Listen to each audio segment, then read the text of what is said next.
ابراہیم علیہ السلام اپنے آپ میں ہی ایک امت تھے، اور وہ بھی بہت کم عمری میں۔ آپ کو پتہ لگ جائے نا کہ کس طرح کے پریشر ان کے اوپر تھے تو آپ واقعی سراہیں گے، سبحان اللہ۔ جو سب سے پہلی چیزیں ہمیں پتہ لگتی ہیں ابراہیم علیہ السلام کے بارے میں، وہ مسائل ہیں۔ کم عمری میں ہی وہ اس چیز کو سوچنا شروع کر دیتے ہیں کہ ہم بتوں کی کیسے پوجا کر سکتے ہیں۔ اور ایسے شہر میں جس کا نام عور تھا، انجیل سے ہمیں پتہ لگتا ہے اس شہر کا نام کیا تھا، جو کہ بتوں سے بھری ہوئی تھی۔ ہر گھر میں بت تھے، چھوٹے بڑے، سینکڑوں کی تعداد میں۔ جو 3 بڑے بت تھے وہ بیسیکلی سورج، چاند اور ستارے کے اوپر تھے، جوپیٹر جیسے آپ کہہ لیں، جسے قرآن جو ہے وہ کوکب کہتا ہے۔ سو یہ جو بت تھے یہ بیسیکلی ثقافت کا حصے تھے، معاشرے کا حصہ تھے، اور جو ان کے والد ہیں وہ ان میں سے تھے جو ان بتوں کو بناتے تھے۔ سوچیں ذرا اس بات کو، ابراہیم علیہ السلام کے والد جو ہیں وہ بتوں کو بناتے تھے، تراشتے تھے۔ وہی ہیں جو ان کا خیال رکھ رہے ہیں، جس نے ان کی بچپن سے دیکھ بھال کی ہے۔ اور وہ آدمی جو لوگوں کو بیسیکلی بت تراش کر دے رہے ہیں، ان کی معاشرے میں بڑی عزت مانی جاتی ہے۔ اور اب دیکھنے کی بات یہ ہے کہ جو ان کا خود کا بچہ ہے، یعنی یہ ان کے لیے بہت بڑی بات تھی۔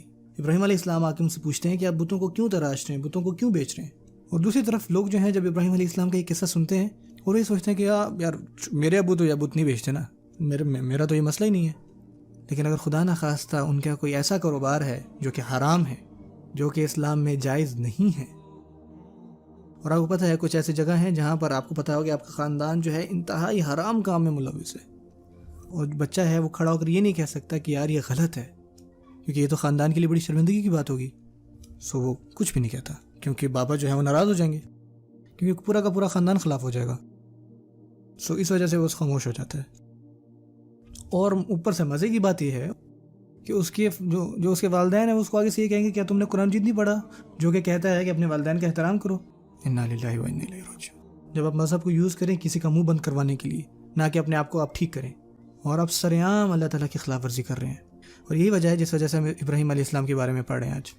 جو چیز صحیح ہے اس کے لیے کھڑے ہونا، چاہے آپ کے جو بہت قریبی لوگ ہیں آپ سے ناراض ہو جائیں گے، لیکن پھر بھی آپ حق کے لیے کھڑے ہو۔ ابراہیم علیہ السلام کا سخت دل نہیں تھا، ابراہیم علیہ السلام تو بہت نرم دل تھے۔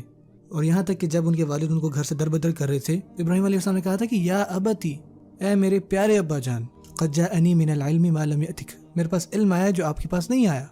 ابراہیم علیہ السلام جب کہ وہ ایک نرم دل کے تھے، اپنے والد کا احساس رکھتے ہیں، احترام کرتے ہیں، پھر بھی ان کا جو حق کے ساتھ ہے اور ہمیشہ حق کی ہی پیروی کرنا، یہ ان کی سب سے اولین ترجیح تھی۔ سب کچھ بعد میں ہے۔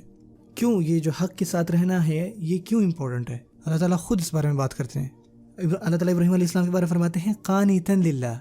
قانت کہتے ہیں وہ جو ہر ٹائم اللہ تعالیٰ کی اطاعت میں، اللہ تعالیٰ کی پیروی کرنے کے لیے بالکل تیار ہو۔ دوسرے لفظوں میں جب اللہ تعالیٰ کا پیغام آ جاتا تھا تو سوائے اللہ تعالیٰ کے اس کام کو ماننے کے علاوہ وہ پھر کسی چیز کی جو ہے وہ فکر نہیں کرتے تھے۔ جب ان کو پتہ لگ جاتا تھا کہ اللہ تعالیٰ مجھ سے یہ چاہ رہے ہیں، پھر وہ اس بات کے اوپر ڈٹ جاتے تھے۔ پھر ان کو آگ میں جب پھینکا گیا ان کو وہاں پہ کوئی اثر نہیں ہوا، اور انہوں نے اللہ تعالیٰ کی تمام احکام کو تسلیم کیا، اور کوئی بھی چیز جو ہے وہ مانی نہیں رکھتی۔ کسی کا پریشر، کسی کا ڈر، کوئی ہچکچاہٹ، کوئی برا نہ مان جائے، کچھ بھی میٹر نہیں کرتا، کیونکہ اللہ تعالیٰ کا یہ احکام ہے، اسی سے ہوتا ہے جو ہوتا ہے۔ یہ میرے اختیار میں نہیں ہے کہ وہ میرے بارے میں کیا سوچتے ہیں۔ حق کی وجہ سے اگر وہ مجھ سے ناراض ہو گئے ہیں تو اگر اللہ تعالیٰ کے احکام ہیں تو بس اللہ تعالیٰ کی پیروی ہے۔ وہ تھے قانتا للہ۔